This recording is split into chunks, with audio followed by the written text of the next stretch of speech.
ಮಳೆ ಆರ್ಭಟ ತುಂಬಾ ಜೋರಾಗ್ತಾ ಇದೆ. ಹಲವು ಕಡೆಗಳಲ್ಲಿ ಹಲವು ರೀತಿಯಾದಂಥ ಸಮಸ್ಯೆಗಳು ಇದೆ, ಹಲವು ಕಡೆಗಳಲ್ಲಿ ಒಳ್ಳೆಯದು ಇದೆ, ಡ್ಯಾಮ್ ತುಂಬ್ತಾ ಇದೆ. ಸೊ ಯಾವ ರೀತಿಯಾದಂಥ ಪರಿಸ್ಥಿತಿ ಇದೆ ಮಳೆಯಿಂದಾಗಿ ನೋಡೋಣ.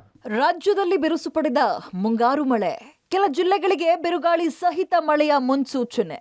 ರಾಜ್ಯಾದ್ಯಂತ ಈಗಾಗಲೇ ಮುಂಗಾರು ಅಬ್ಬರ ಜೋರಾಗಿದೆ. ಕೆಲವು ಕಡೆ ಅವಾಂತರವೂ ಸೃಷ್ಟಿಯಾಗಿದೆ. ಈ ಬೆನ್ನಲ್ಲೇ ಮುಂದಿನ ಗಂಟೆಗಳಲ್ಲಿ ಕೆಲ ಜಿಲ್ಲೆಗಳಿಗೆ ಹವಾಮಾನ ಇಲಾಖೆ ಬಿರುಗಾಳಿ ಸಹಿತ ಮಳೆಯ ಮುನ್ಸೂಚನೆ ಕೊಟ್ಟಿದೆ. ದಕ್ಷಿಣ ಕನ್ನಡ, ಉತ್ತರ ಕನ್ನಡ, ಉಡುಪಿ, ಬಳ್ಳಾರಿ ಸೇರಿದಂತೆ ಹಲವು ಕಡೆ ಭಾರೀ ಮಳೆಯ ಮುನ್ಸೂಚನೆ ಕೊಡಲಾಗಿದ್ದು 30-40 ಕಿಲೋಮೀಟರ್ ವೇಗದಲ್ಲಿ ಗಾಳಿ ಬೀಸುತ್ತಂತೆ. ಕರಾವಳಿ ಜಿಲ್ಲೆಗಳಲ್ಲಿ ಕಡಲಬ್ಬರ, ಕಡಲ್ಕೊರೆತಕ್ಕೆ ನೆಲಕ್ಕುರುಳಿದ ಮನೆ ಮರಗಳು.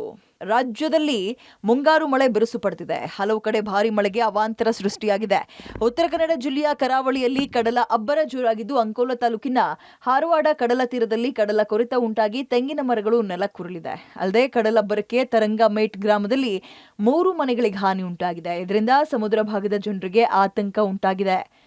ಇವತ್ತು ನಾವು ಅಂಕೋಲ ತಾಲೂಕಿನ ಹಾರವಾಡ ಭಾಗದ ತರಂಗಮೇಟ್ ಭಾಗದಲ್ಲಿದ್ದೀವಿ.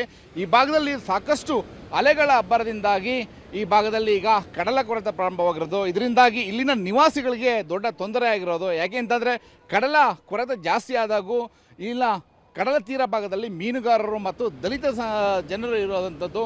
ಈ ಭಾಗದಲ್ಲಿ ಅವರ ಮನೆಗಳಿಗೆ ಈಗ ಆತಂಕ ಅಂತ ದೊರೆಯುವಂಥದ್ದು. ನೀವು ನೋಡ್ಬೋದು, ಈ ಭಾಗದಲ್ಲಿ ಸಾಕಷ್ಟು ಕಡಲ ಕೊರೆತ ಆಗಿರುವಂಥದ್ದು.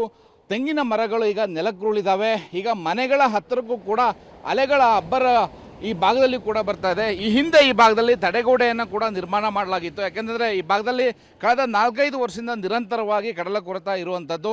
ಆದರೆ ಈಗ ಹೆಚ್ಚಿನ ಪ್ರಮಾಣದಲ್ಲಿ ಮತ್ತೆ ಅಲೆಗಳ ಅಬ್ಬರಗಳು ಹೆಚ್ಚಾಗ್ತಾ ಇದೆ ಅರಬ್ಬಿ ಸಮುದ್ರದಲ್ಲಿ.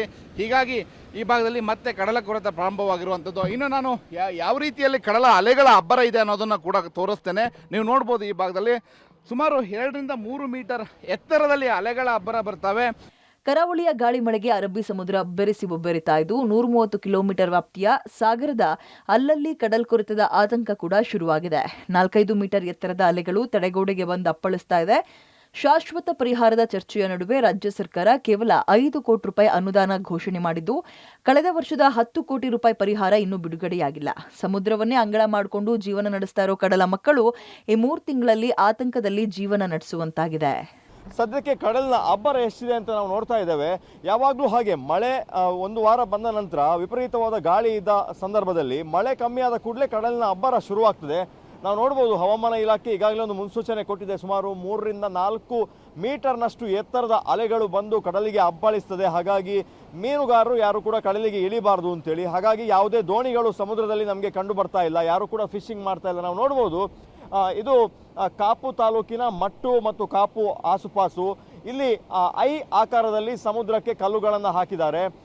ಹಾಗಾಗಿ ಸಮುದ್ರದ ಬೃಹತ್ತಾದ ಅಲೆಗಳು ಬಂದು ಆ ಐ ಆಕಾರದ ಕಡಲಿನ ಈ ಕಲ್ಲು ಹಾಕಿರುವಂತಹ ಪ್ರದೇಶಕ್ಕೆ ಅಪ್ಪಳಿಸ್ತದೆ. ಹಾಗಾಗಿ ಸ್ವಲ್ಪ ಸೇಫ್ ಅನ್ನಿಸ್ತದೆ ಈ ಭಾಗದಲ್ಲಿ. ನಾವು ನೋಡ್ಬೋದು, ಇದು ಕಳೆದ ಬಾರಿ ಸಮುದ್ರ ಕೊರೆತ ಆದಂತಹ ಪ್ರದೇಶ. ಹೊಸ ಕಲ್ಲುಗಳನ್ನು ಹಾಕಿ ಅಲ್ಲಿ ಕಾಂಕ್ರೀಟೀಕರಣ ಮಾಡಿದ್ದಾರೆ.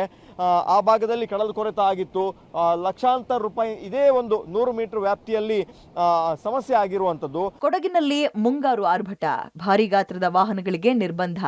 ಕೊಡಗಲ್ಲಿ 3 ದಿನ ಸುರಿದ ಮಳೆಯಿಂದ ಅವಾಂತರವೇ ಆಗಿದೆ. ಜಿಲ್ಲೆಯಲ್ಲಿ ಭಾರೀ ಗಾತ್ರದ ವಾಹನ ಸಂಚಾರ ನಿರ್ಬಂಧಿಸಿ ಡಿಸಿ ವೆಂಕಟರಾಜ ಆದೇಶ ಮಾಡಿದ್ದಾರೆ. ಗುಡ್ಡದ ಬದಿಯಿಂದ ಮಣ್ಣು ಕುಸಿಯೋ ಸಾಧ್ಯತೆ ಹಿನ್ನೆಲೆ ಜುಲೈ 1ರಿಂದ ಜುಲೈ 30ರವರೆಗೂ ರಾಷ್ಟ್ರೀಯ ಹೆದ್ದಾರಿ 275ರಲ್ಲಿ ಭಾರೀ ಗಾತ್ರದ ವಾಹನಗಳಿಗೆ ನಿರ್ಬಂಧ ಹೇರಲಾಗಿದೆ. ಈ ಮಧ್ಯ ಜೀವನಾಡಿ ಕೆಆರ್ಎಸ್ ಅಣೆಕಟ್ಟಿಗೆ ಒಳಹರಿವು ತಗ್ಗಿದೆ.